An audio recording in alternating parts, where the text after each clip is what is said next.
out Rick Scott. You called out Rick Scott a little while ago in your remarks. Earlier today, anticipating your remarks, he said, and I'm just quoting here, that the best thing, most effective thing Joe Biden can do to solve the inflation crisis he created is resign. He's the problem. The senator added later, Joe Biden is unwell, he's unfit for office, he's incoherent, incapacitated, and confused. These are his words. Offering you a chance to respond to that. I think the man has a problem. If you're going to ask me about what I spoke about, I'll try to... Mr. President, why do you believe so many Americans believe that your administration is not doing enough to combat inflation? And do you believe that you and your administration bear some measure of responsibility for the inflation that we're seeing across the country? First is we're in power. That's the first thing. And you justifiably right, we control all three branches of the government. Well, we don't really. We have 50-50 in the Senate. You need 60 votes to get major things done. I've been pushing the things I've been proposing here, you've heard me speak to today since I got in office. And I need to get 60 votes to be able to even pass them, number one. Number two, I think that, they're not focused. All they're focused on, understandably, is the problem they're facing. They get a 5.5% raise, an average raise in their salaries, and yet inflation exceeds that. And they look around the world, and they know that a lot of it's extremely complicated. And so they're frustrated, and I don't blame them. I really don't blame them. There's a lot we have to do. But you know as well, I shouldn't say you, I think what I have to do is explain in simple, straightforward language what's going on. Like, the reason why 30% of the inflation last year is because automobiles cost more. Why'd they cost more? They couldn't get the computer chips to make them. People were making a lot more money. They wanted to buy the automobiles. They couldn't buy them because the costs went up so high because there were so few of them. The same way this year. The reason why prices are up. They understand, but they don't. Look, most people, the vast majority of Americans are hoping that their government just takes care of the problem and they don't have to think about it in detail at the kitchen table or at the dinner table. And that's understandable no matter what their background. But right now, it's confusing. There's a war in Ukraine. And they're scratching their heads like, what the heck is Russia doing? Should we be helping? They think we should be helping the innocent Ukrainians. But what impact does that have? Do you think the average person, whether they have a PhD or they have any other job, sits and thinks, wow, there's thousands of tons of grain in elevators in Ukraine that can't get out. And Ukraine's one of the biggest producers of corn and wheat. I wonder whether that's the reason my prices are up. Do you take any responsibility for the inflation in this country? Do you take any responsibility for your policies? I think our policies help, not hurt. Think about what they say.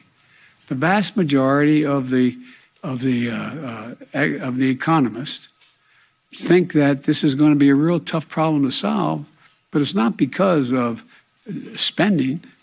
We've brought down the deficit. The bottom line is, how much does America owe? How much in the hole are we going? We're reducing that.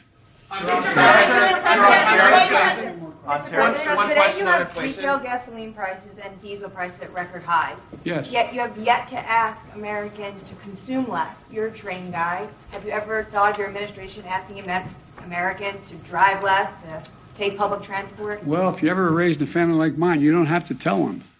They're doing everything in their power to figure out how not to have to show up at the gas pump. That's why, for example, one of the things that's going to help a lot, but it's going to take time, is our infrastructure bill. The truth is, they don't have that many options in terms of transportation around the country right now. If you live in the Northeast Corridor, you do. If you're driving back and forth between Baltimore, Washington, New York, etc. But you don't have many choices. You don't have a whole lot of choices to deal with other aspects of transportation in terms of local transportation. And so what happens is, and unless they're electric, we find ourselves the cost of flying, buying a ticket on a plane costs more because of gas prices. So this is a process. But it's a process that I've been consistent about, wanting to lower prices and shift to renewable energy so we're not as dependent. I have conversations almost every day. Well, that's an exaggeration. At least twice a week with one of my European counterparts, heads of state, on how can we help them, in fact, wean themselves off of Russian oil because they're so totally dependent. So we're working like the devil to help them transition, because as long as Russia's able to make money selling oil, they're going to continue to be able to do the bad things they're doing. So there's a lot. It's really complicated. I'm not suggesting American people can't understand it. They understand it, but they have, they're working 8-10 hours a day just to put food on the table. And so I think what's happened is we have, in a sense, I never expected, let me say this carefully. I never expected the ultra MAGA Republicans who seem to control the Republican Party now to have been able to control the Republican Party. I never anticipated that happening.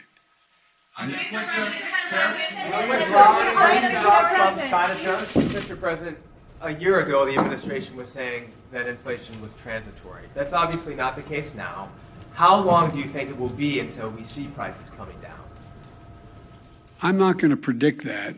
It ranges depending on what economists you're talking to by the end of this year, and some say it's going to increase next year. But there's others say by the end of this year you're going to see it come down by the calendar year.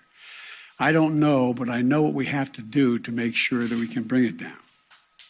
Will you drop Trump's China tariffs? Do you support any restrictions on abortion, or what limits do you believe there should be as the Senate is because I want the story to be about inflation. You called out Rick Scott a little while ago in your remarks. Earlier today, anticipating your remarks, he said, and I'm just quoting here, that the best thing, most effective thing Joe Biden can do to solve the inflation crisis he created is resign. He's the problem. The senator added later, Joe Biden is unwell, he's unfit for office, he's incoherent, incapacitated, and confused. These are his words. Offering you a chance to respond to that. I think the man has a problem. Can I ask you let's wrap this up. Will you drop former President Trump's China tariffs? We're discussing that right now. We're looking at what would have the most positive impact. To erase them. No, I didn't say that. I'm asking. I'm telling you, we're discussing it, and no decision has been made on it. Thank you, guys. That's a wrap. How long should Americans be prepared to pay this much at the pump?